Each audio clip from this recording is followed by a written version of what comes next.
பாஜக தரப்பிலே தொடர்ந்து சொல்லப்பட்டு வருகிறது. இறந்தவர்கள் இருமுறை பதிவு செய்து கொண்டவர்கள் என்பவர்களை தாண்டி தமிழ்நாட்டிலே பெயர் நீக்கம் செய்யப்பட்டிருக்கிற இந்த 66 லட்சம் பேரில் எத்தனை பேர் அந்நிய நாடுகளில் இருந்து ஊடுருவியவர்கள் என்பதை தேர்தல் ஆணையம் சொல்ல வேண்டும், பாஜக அரசு சொல்ல வேண்டும். இது உண்மையிலேயே அந்நிய நாடுகளில் இருந்து ஊடுருவியவர்களை வடிகட்டுவதற்காக நடைமுறைப்படுத்துகிற ஒரு திட்டமாக தெரியவில்லை. ஒரு உள்நோக்கத்தோடு இந்த திட்டத்தை அவர்கள் நடைமுறைப்படுத்துகிறார்கள். இந்த நாட்டின் குடிமக்களின் வாக்குரிமையை பறித்து பின்னர் குடியுரிமையை பறிக்கிற முயற்சியில் பாஜக அரசு ஈடுபடுவதாகத்தான் என்ன தோன்றுகிறது. எதிர்க்கட்சிகள் அனைத்தும் இந்த குற்றச்சாட்டை முன்வைக்கின்றன. ஆனால் பாஜக அரசு அதை பொருட்படுத்தவில்லை. ஆகவே தமிழ்நாட்டிலும் வாக்குரிமையை பறித்து குடியுரிமையை பறிக்கிற முயற்சியில் ஈடுபட போகிறார்கள் என்கிற கவலை மிஞ்சுகிறது. தமிழ்நாட்டு மக்கள் விழிப்பாக இருக்க வேண்டும். அவர்கள் அளித்திருக்கிற காலக்கெடுவுக்குள்ளாக தங்கள் பெயர் இந்த பட்டியலில் இடம்பெறவில்லை என்று கண்டறிந்த நிலையில் விரைந்து தங்கள் பெயரை இந்த பட்டியலிலே இணைத்துக் கொள்ள வேண்டும்.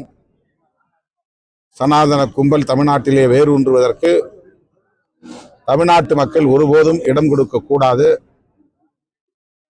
விழிப்பாக இருக்க வேண்டும் என்று வேண்டுகோள் விடுக்கிறேன். வரப்போற தேர்தலை திமுக மற்றும் திமுக கூட்டணி கட்சிக்கு பெரும் தாக்கத்தை ஏற்படுத்துமா, அதாவது பின்னடைவை ஏற்படுத்துமா? அதை பத்தி பின்னடைவை ஏற்படுத்த வேண்டும் என்பதுதான் பாஜக தரப்பினரின் நோக்கம். ஆனால் அத்தகைய பின்னடைவை திமுக கூட்டணிக்கு மக்கள் ஒருபோதும் வழங்க மாட்டார்கள். பாஜக தலைமையிலான அல்லது அதிமுக தலைமையிலான கூட்டணியின் அரசியல் என்ன என்பதை தமிழ்நாட்டு மக்கள் உணர்ந்திருக்கிறார்கள். அந்த கூட்டணியிலும் இந்த கூட்டணியிலும் இல்லாமல் அரசியல் பேசக்கூடியவர்களையும் அவர்கள் எந்த பின்னணியிலே இயங்குகிறார்கள் என்பதையும் தமிழ்நாட்டு மக்கள் அடையாளம் கண்டு வருகிறார்கள். எனவே 2026 நடைபெற உள்ள சட்டப்பேரவை பொதுத் தேர்தலில் திமுக தலைமையிலான மதசார்பற்ற முற்போக்கு கூட்டணி மக்களின் பேராதரவை பெற்று மாபெரும் வெற்றியை பெறும். தமிழகத்தில் கடந்த 4 நாட்கள் செவிலியர்கள் பணி நிரந்தரம் பண்ணணும்னு சொல்லி பல்வேறு இடங்களில் போராடிட்டு வராங்க. இது தேர்தல் வாக்குறுதியில் திமுக அரசு கொடுத்தது, இன்னும் நிறைவேற்றல. செவிலியர்கள் போராட்டம், தூய்மை பணியாளர்கள் போராட்டம் போன்ற பல தரப்பினர் பணி நிரந்தரம் கோரி போராடி வருகிறார்கள். இந்த ஓய்வூதிய திட்டம் குறித்து அரசு ஊழியர்களும் தமிழ்நாடு அரசுக்கு விடுத்த வேண்டுகோள் அல்லது தேர்தல் அறிக்கையில் திமுக அளித்த வாக்குறுதி இன்னும் நிறைவேற்றப்படாமல் இருக்கிறது என்கிற குறைபாடும் உள்ளது.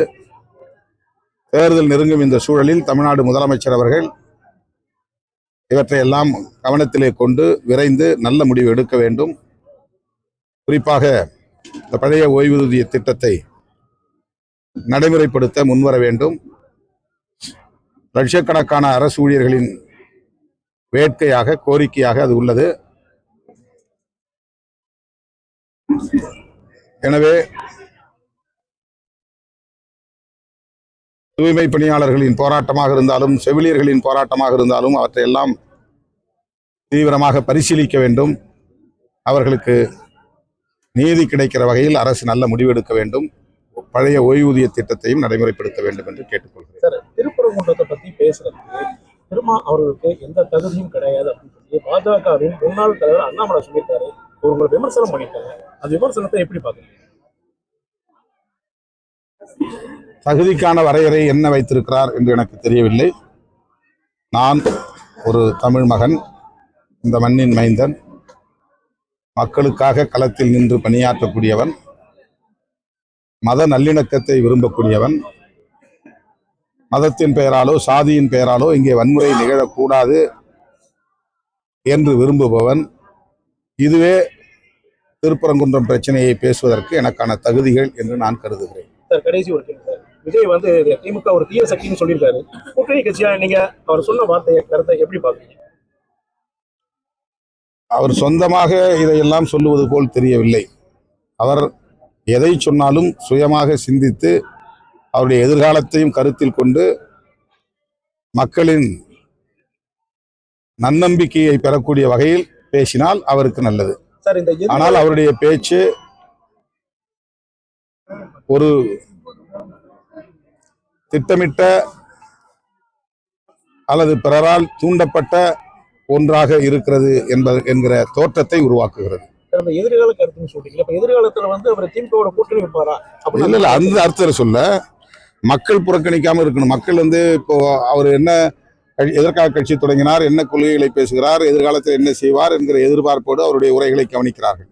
ஆனால் அவருடைய உரை என்பது A to Z அவர் திமுக வெறுப்பு, திமுக வெறுப்பு, திமுக வெறுப்பு என்பதாகவே இருக்கிறது.